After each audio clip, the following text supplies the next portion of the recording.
യാക്കോബ് എഴുതിയ ലേഖനം, അധ്യായം 1. ദൈവത്തിൻ്റെയും കർത്താവായ യേശുക്രിസ്തുവിൻ്റെ ദാസനായ യാക്കോബ്, വിജാതിയരുടെ ഇടയിൽ ചിതറിപ്പാർക്കുന്ന 12 ഗോത്രങ്ങൾക്ക് എഴുതുന്നത്. നിങ്ങൾക്ക് അഭിവാദനം. എൻ്റെ സഹോദരരെ, വിവിധ പരീക്ഷകളിൽ അകപ്പെടുമ്പോൾ നിങ്ങൾ സന്തോഷിക്കുവിൻ. എന്തെന്നാൽ വിശ്വാസം പരീക്ഷിക്കപ്പെടുമ്പോൾ നിങ്ങൾക്കതിൽ സ്ഥിരത ലഭിക്കുമെന്നറിയാമല്ലോ. ഈ സ്ഥിരത പൂർണ്ണഫലം പുറപ്പെടുവിക്കുകയും അങ്ങനെ നിങ്ങൾ പൂർണ്ണരും എല്ലാം തികഞ്ഞവരും ഒന്നിലും കുറവില്ലാത്തവരുമാവുകയും ചെയ്യും. നിങ്ങളിൽ ജ്ഞാനം കുറവുള്ളവൻ ദൈവത്തോട് ചോദിക്കട്ടെ, അവന് അത് ലഭിക്കും. കുറ്റപ്പെടുത്താതെ എല്ലാവർക്കും ഉദാരമായി നൽകുന്നവനാണ് അവിടുന്ന്. സംശയിക്കാതെ വിശ്വാസത്തോടെ വേണം ചോദിക്കാൻ. സംശയിക്കുന്നവൻ കാറ്റിൽ ഇളകിമറിയുന്ന കടൽത്തിരയ്ക്ക് തുല്യനാണ്. സംശയമനസ്കനും എല്ലാ കാര്യങ്ങളിലും ചഞ്ചല പ്രകൃതിയുമായ ഒരുവന് എന്തെങ്കിലും കർത്താവിൽ നിന്ന് ലഭിക്കുമെന്ന് കരുതരുത്. എളിയ സഹോദരൻ പോലും തനിക്ക് ലഭിച്ചിരിക്കുന്ന ഔന്നത്യത്തിൽ അഭിമാനിക്കട്ടെ. ധനവാൻ താഴ്ത്തപ്പെടുന്നതിൽ അഭിമാനിക്കട്ടെ. എന്തെന്നാൽ പുല്ലിൻ്റെ പൂവ് പോലെ അവൻ കടന്നുപോകും. സൂര്യൻ ഉഗ്രതാപത്തോടെ ഉദിച്ചുയർന്ന് പുല്ലിനെ ഉണക്കിക്കളയുന്നു.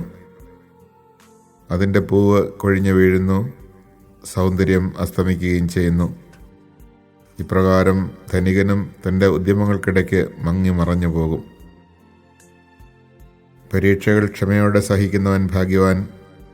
എന്തെന്നാൽ അവൻ പരീക്ഷകളെ അതിജീവിച്ചു കഴിയുമ്പോൾ തന്നെ സ്നേഹിക്കുന്നവർക്ക് ദൈവം വാഗ്ദാനം ചെയ്തിരിക്കുന്ന ജീവൻ്റെ കിരീടം അവന് ലഭിക്കും. പരീക്ഷിക്കപ്പെടുമ്പോൾ താൻ ദൈവത്താലാണ് പരീക്ഷിക്കപ്പെടുന്നത് എന്ന ഒരുവനും പറയാതിരിക്കട്ടെ. എന്തെന്നാൽ ദൈവം തിന്മയാൽ പരീക്ഷിക്കപ്പെടുന്നില്ല, അവിടുന്ന് ആരെയും പരീക്ഷിക്കുന്നുമില്ല. ഓരോരുത്തരും പരീക്ഷിക്കപ്പെടുന്നത് സ്വന്തം ദുർമോഹങ്ങളാൽ വശീകരിക്കപ്പെട്ട് കുടുക്കിലാകുമ്പോഴാണ്. ദുർമോഹം ഗർഭം ധരിച്ച് പാപത്തെ പ്രസവിക്കുന്നു. പാപം പൂർണ്ണ വളർച്ച പ്രാപിക്കുമ്പോൾ മരണത്തെ ജനിപ്പിക്കുന്നു. എൻ്റെ പ്രിയ സഹോദരരെ, നിങ്ങൾക്ക് മാർഗഭ്രംശം സംഭവിക്കരുത്.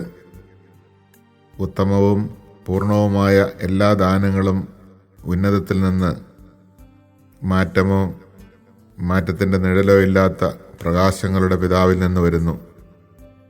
തൻ്റെ സൃഷ്ടികളിൽ ആദ്യഫലമാകേണ്ടതിന് സത്യത്തിൻ്റെ വചനത്താൽ നമുക്ക് ജന്മം നൽകാൻ അവിടുന്ന് തിരുമനസ്സായി.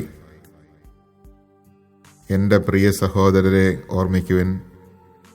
നിങ്ങൾ കേൾക്കുന്നതിൽ സന്നദ്ധതയുള്ളവരും സംസാരിക്കുന്നതിൽ തിടുക്കം കൂട്ടാത്തവരും കോപിക്കുന്നതിൽ മന്ദഗതിക്കാരുമായിരിക്കണം. മനുഷ്യൻ്റെ കോപം ദൈവനീതിയുടെ പ്രവർത്തനത്തിന് പ്രേരണ നൽകുന്നില്ല.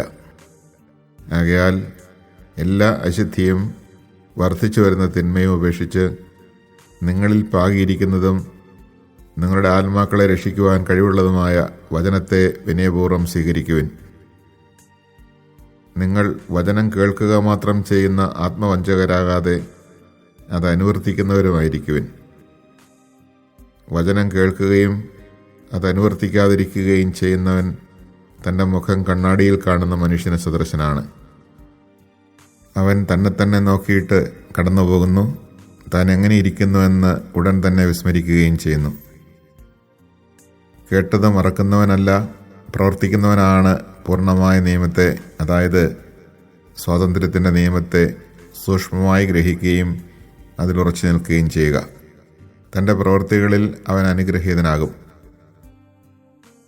താൻ ദൈവഭക്തനാണെന്ന് ഒരുവൻ വിചാരിക്കുകയും തൻ്റെ നാവിനെ നിയന്ത്രിക്കാതെ ഹൃദയത്തെ വഞ്ചിക്കുകയും ചെയ്താൽ അവൻ്റെ ഭക്തി വ്യർത്ഥമത്രേ. പിതാവായ ദൈവത്തിൻ്റെ മുമ്പിൽ പരിശുദ്ധവും നിഷ്കളങ്കവുമായ ഭക്തി ഇതാണ്: അനാഥരുടെയും വിധവകളുടെയും ഞെരുക്കങ്ങളിൽ അവരുടെ സഹായത്തിനെത്തുക, ലോകത്തിൻ്റെ കളങ്കമേൽക്കാതെ തന്നെ കാത്തു സൂക്ഷിക്കുക.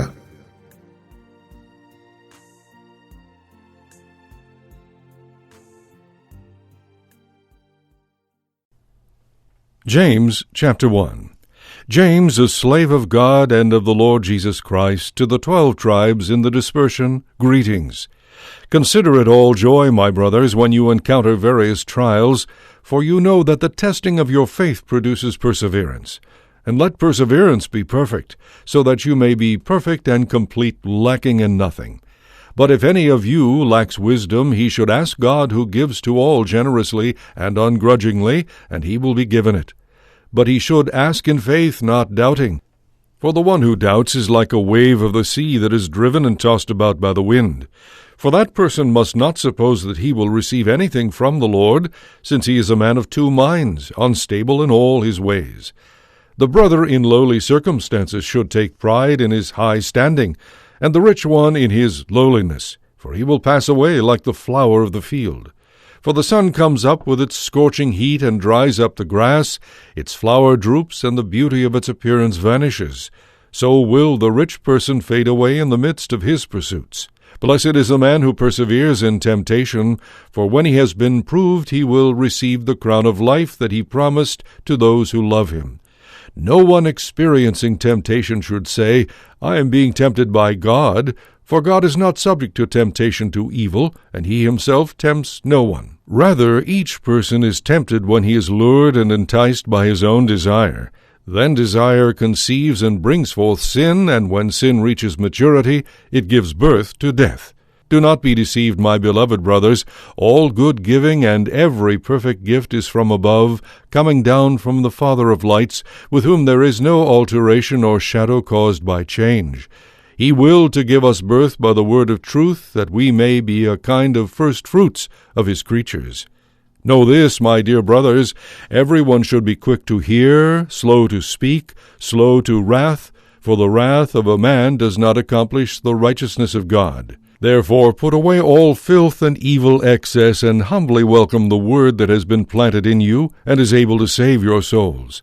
Be doers of the word, and not hearers only, deluding yourselves. For if anyone is a hearer of the word and not a doer, he is like a man who looks at his own face in a mirror. He sees himself, then goes off and promptly forgets what he looked like. But the one who peers into the perfect law of freedom and perseveres, and is not a hearer who forgets, but a doer who acts, such a one shall be blessed in what he does. If anyone thinks he is religious, and does not bridle his tongue, but deceives his heart, his religion is vain. Religion that is pure and undefiled before God and the Father is this, to care for orphans and widows in their affliction, and to keep oneself unstained by the world.